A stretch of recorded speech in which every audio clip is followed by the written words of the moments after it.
I'm making this video in response to some comments I received on one of my early operational amplifier videos. The person was asking a question about this circuit where I have a 5-volt Zener diode and then a voltage divider. So I have 5 volts here, 5 volts here, parallel circuit. And with this voltage divider with 2 equal resistors, I will then have 2.5 volts at this point here. And I wanted to run this into a circuit that was demanding 20 milliamps. The person asking the question was getting stuck on the math going on in this area here, trying to calculate the currents and the voltages and saying it just wasn't working out. And I think what was happening is that he was trying to imagine that I really would get 20 milliamps out this circuit. Let's find out what's going to really happen. This circuit out here, somewhere that I'm attaching to here, has a low impedance, which means it's going to, at 2.5 volts, demand 20 milliamps of current.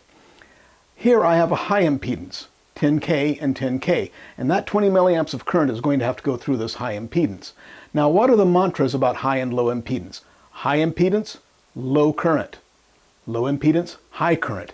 It's a mismatch. Remember that the negative side of a battery is like the suction side of a vacuum cleaner, and without much impedance to stop it, taking that negative side of the battery and putting it here is going to be like taking the suction side of a vacuum cleaner and, well, I have a soda straw here, and I'm going to pinch it down quite a bit. And I'm just going to suck lightly on it.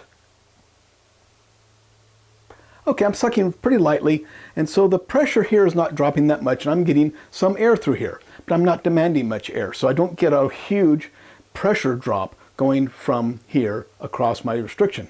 But now I'm going to become a low impedance and suck real hard on it.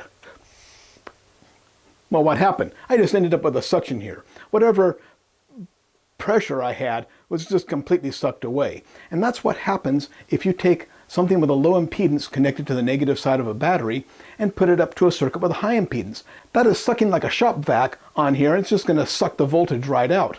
So as soon as I put this up here, the voltage is going to collapse and is going to be not my 2.5 volts I want. And so the whole point was that's not going to work. So I needed to buffer this by putting a voltage follower at this end of the circuit. Let's take another look at this by analyzing exactly what's going on.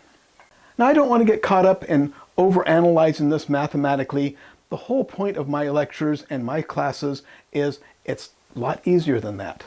We don't have to do a lot of mathematics to figure out what's going on. So let's analyze this using Ohm's law, Kirchhoff's laws, and the parallel and series circuit rules, and see what's going on here and what's going to happen to this voltage when we hook up this circuit over here.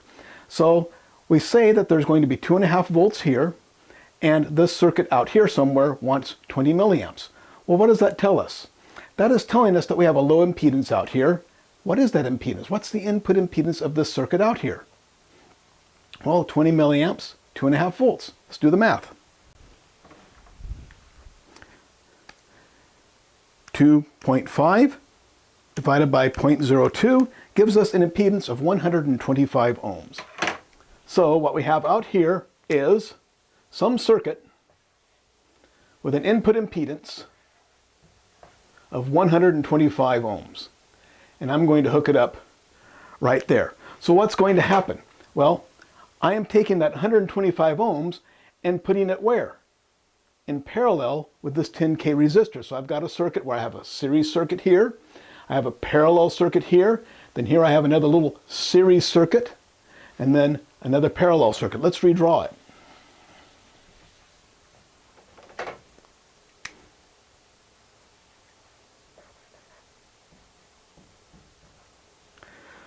So there's our circuit. Remember, we can break this down into series parts and parallel parts. So all of this is in series with that resistor. Here is all in parallel with the diode. But if we break it down, this is in series with those two that are in parallel. Okay, we've looked at that before in our parallel and series circuits before. But what do we have here? At this point right here, we have 10K in parallel with 125 ohms. Well, what's that going to be total resistance? It's going to be something less than our lowest resistance, a little bit less than 125 ohms. This 10K resistor is going to essentially have no effect on it because it's just almost a complete blockage compared to this. It's going to end up being only 123 ohms altogether.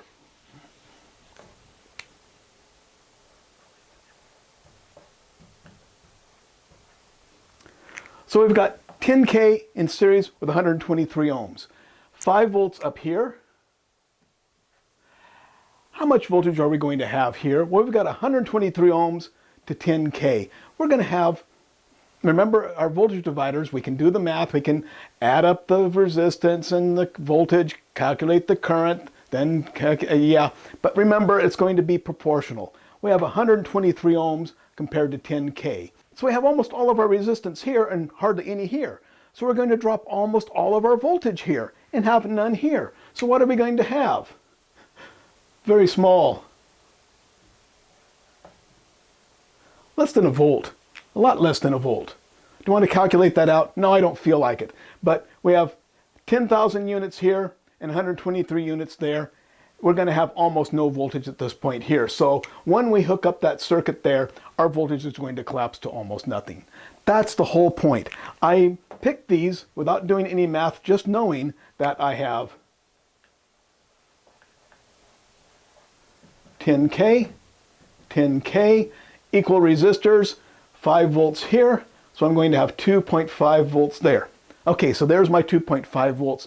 Once again, I need to put that into a low impedance circuit that would take 20 milliamps if it could get it from this 2.5 volts. Well, where's that 20 milliamps going to come from? It's going to come through this resistor. 20 milliamps through 10K, that's going to be over 200 volts. So it's just not going to happen. That's the point. As soon as I try to pull 20 milliamps out of here, the voltage is going to collapse. So you're not going to get the voltage as I say here. You're not going to get 2.5 volts here. It's going to be a very small voltage. So that's why we need the buffer over here. So we put over here a voltage follower.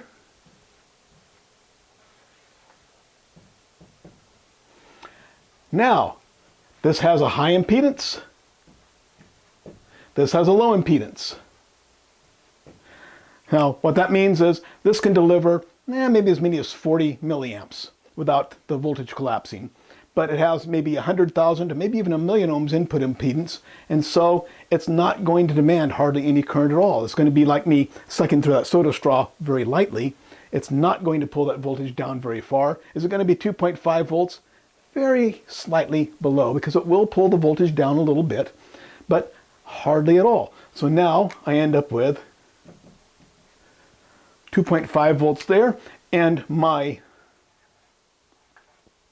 circuit with 125 ohms of input impedance is going to have no trouble pulling that 20 milliamps out of this op amp. So that's the whole point of the voltage follower. So don't get hung up on the mathematics of what's going on here and I say, yeah, this is 2.5 volts and it wants 20 milliamps. It ain't going to get 20 milliamps. That's why we have the op amp there. The op amp does not want 20 milliamps. It's a high impedance. High impedance, low current.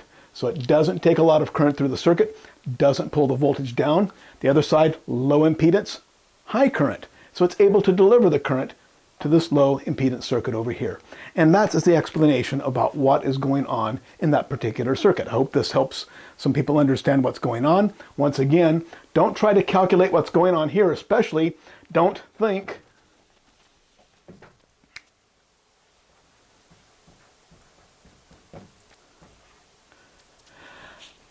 I am not going to get 20 milliamps out of here. That's the amount it's trying to get. Once again, it's going to be like sticking a shop vac up here. It's going to suck the voltage right out of there, and I'm going to have nothing left here. I will not get my 2.5 volts. I'm not going to get my 20 milliamps, not going to get my 2.5 volts, nothing. It's just going to suck it right down. So that's why we want to put the voltage follower here so that we can get the 2.5 volts out of here, get the 20 milliamps out of here, and now we have a happy circuit.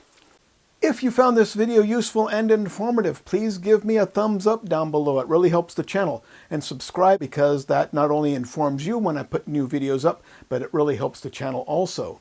And a big thank you to my patrons at Patreon. I could not make these videos without your support. If you want to help me put these videos online and keep real vocational education free at vocademy.net, you can go to patreon.com/join/vocademy and pledge your support. And again, a big thank you to my patrons who make this possible, and a big thank you to everyone for watching.